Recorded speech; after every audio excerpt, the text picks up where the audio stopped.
Word on the street. FisMaz show. What's the word on the street? Like, who got the beats that be killing the game? Who's up on the scale? Who playing who? What's the score on the sheet? Fiso the Prince got him taking the seat. Got the legends giving us the 411. Fiso must from the 031. No hate in sports and entertainment when we got it all and we the only ones. And after all that action, never have a dripping hot passion.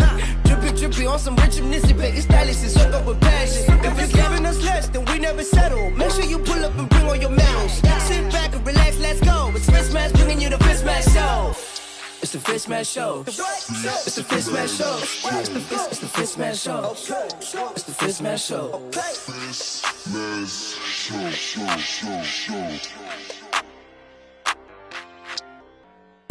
Yo, what up, what up, what up? This is the one, the only DJ Nays. Hope you're keeping up and keeping it well, man. You are currently locked into the one, the only Forex father, or as you know, with the FisMaz show. You know, shout out to my man Fiso doing big things right now. Forex father, take it home.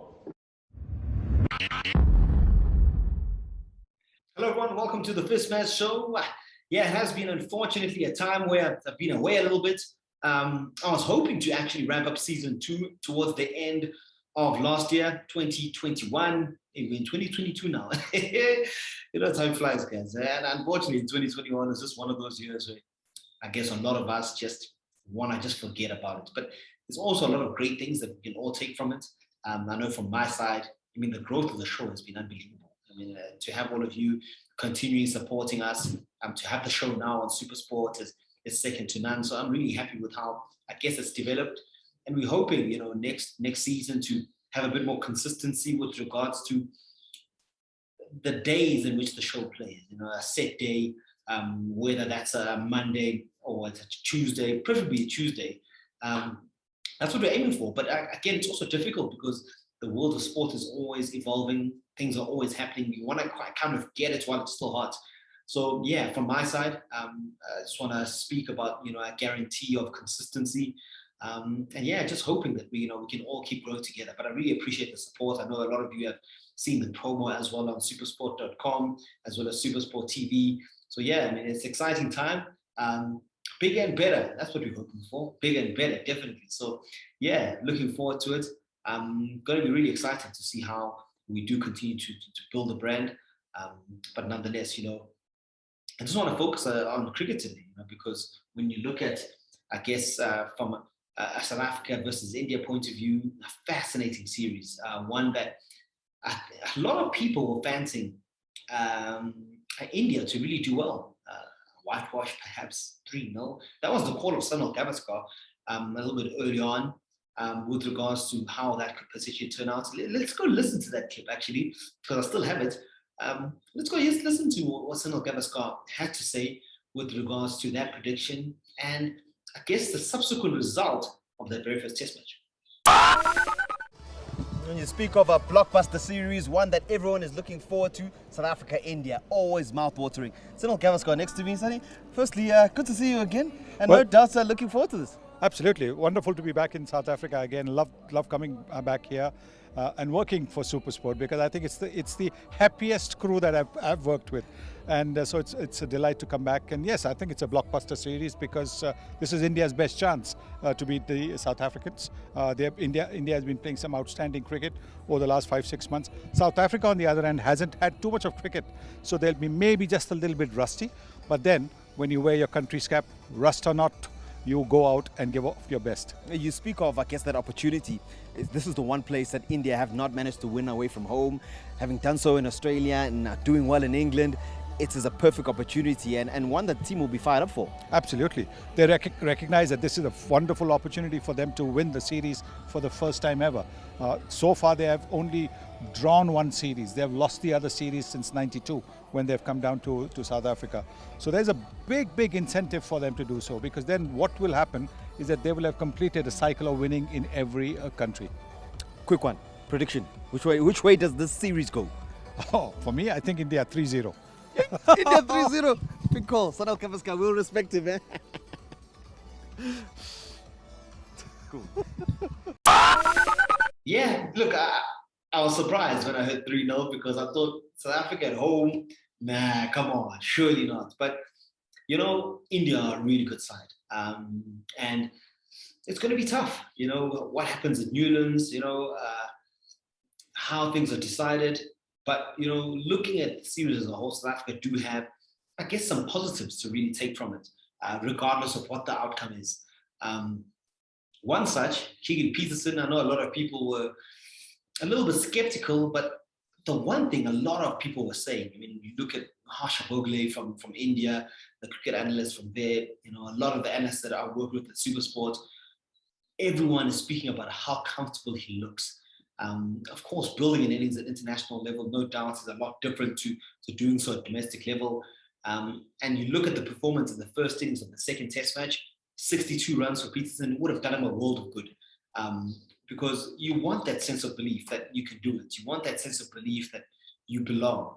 And no doubt for Keegan, unbelievable guy, quiet, goes about his business quietly. And someone who's done it the hard way. He's gone and he's played varsity cricket with Marty's. He's made the South African universities team. He's played, I guess, in want to call it the semi-pro, or rather the amateur space, or however it's called today. He's done all those steps. He's someone who fully deserves it. And I don't want to hear anyone saying that, Keegan Peterson, he hasn't done enough. Listen, give that guy time. He could be a really, really good player. So, yeah, really interested to see how his career develops. But, just to touch on that particular innings, and, I actually went and found someone who would have gone through something similar. He's a guy who was quite decent in cricket. He goes by the name of Hashim Amla. Yeah, he could play a bit. But, it took him 2 years from his debut to the time where he got his first test century. 2 years. Let's go hear from Hashim Amla with regards to, I guess, what he thought of the Keegan Peterson performance and what potentially he could do going forward with regards to batting at number 3 for South Africa. Does he have what it takes? No, the mighty Hash, the mightiest of them all. Well, he had his say with regards to, I guess, Keegan Peterson's performance and what he'd be thinking having gone out on 60 when the 100 was there for the taking. Let's go hear from him, the mighty one. Yeah, international cricket can be really, really tough, and it's always good to see a player who has potential finally get going. Keegan Peterson made a half century for him. Hashim Amla alongside me, a man who knows all about batting at the highest levels, and at the start of your career, it's never easy. It's never easy, absolutely. The thing is, you have a belief within yourself that you can score the runs, but when you get a few good balls or a few bad decisions, the doubt starts creeping in. And credit to Keegan Peterson, he batted beautifully today. I think he showcased his talent really well. His technique looked really solid.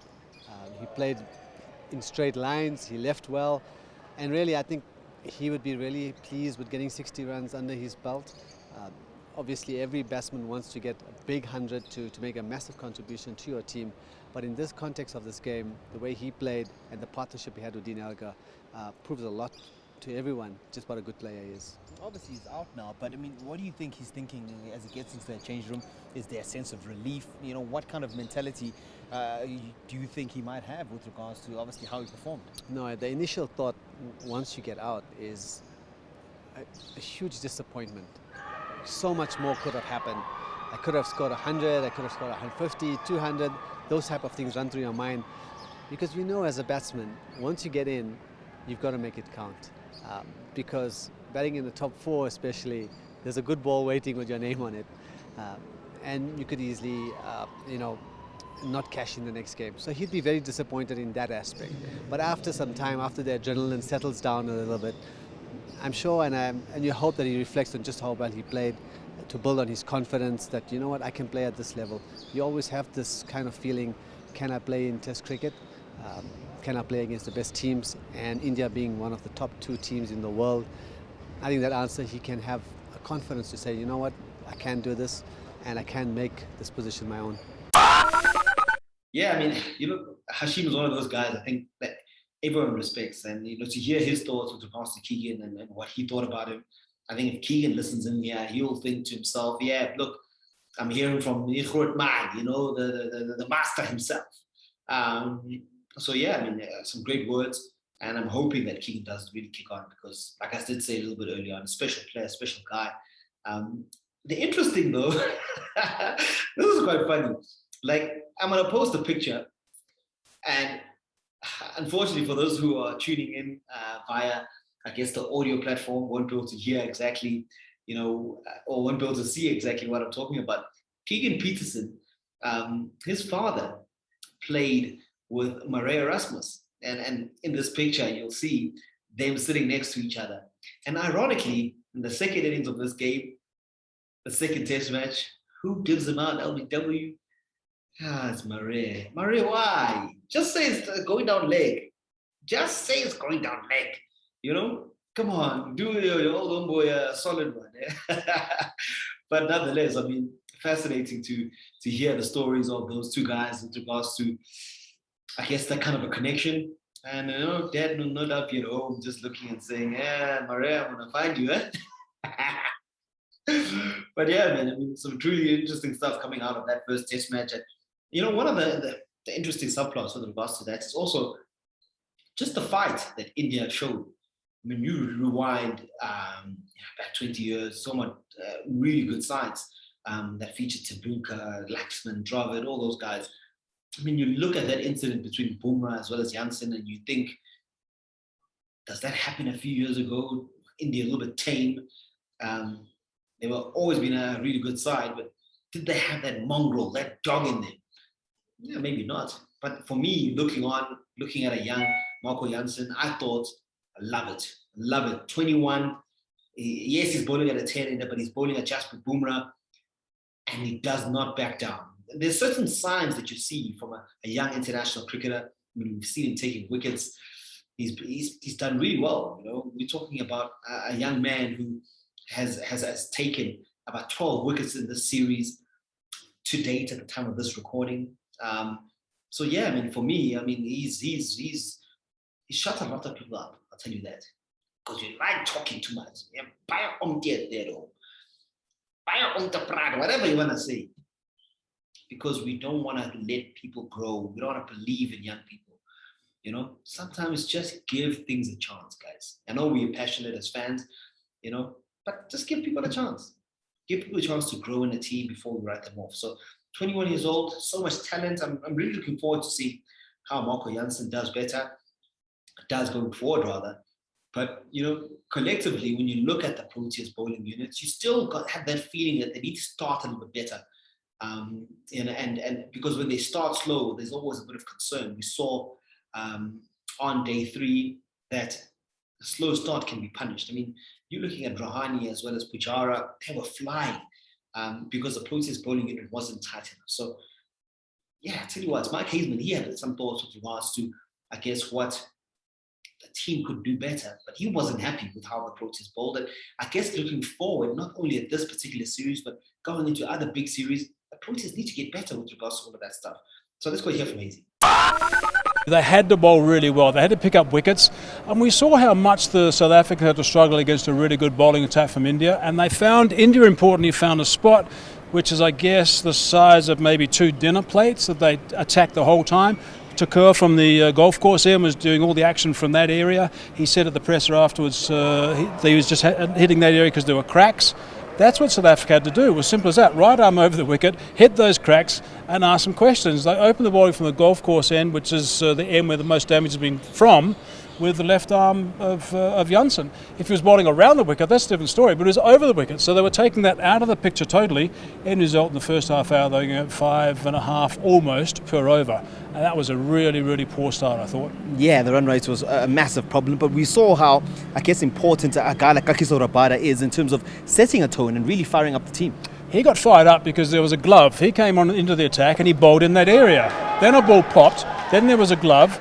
And for some reason or another, Markram and also Keegan Peterson both left it for each other. It was one of those bizarre things I've seen actually in a cricket field, I think, for a long time. And it dropped in between them. And that got him fired up. And suddenly Rabada bowled really, really nice. He picked up some quick wickets. It's a track. If you get 1, you can get 2. You can also get 3. So this is his turnaround was really, really important. So they just got to keep getting wickets. But gee, they wasted that first half hour. It was quite disturbing, really, the way it happened.